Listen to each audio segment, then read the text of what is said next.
সন্ধ্যায় আমার আর অঙ্কিতার তরফ থেকে একটি ছোট্ট প্রয়াস, ভুল ত্রুটি ক্ষমা করে দেবেন।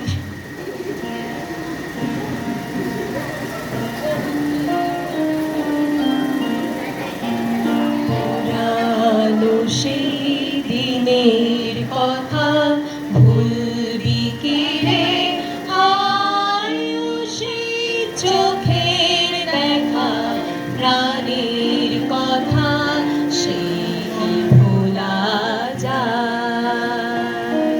পুরানো সেই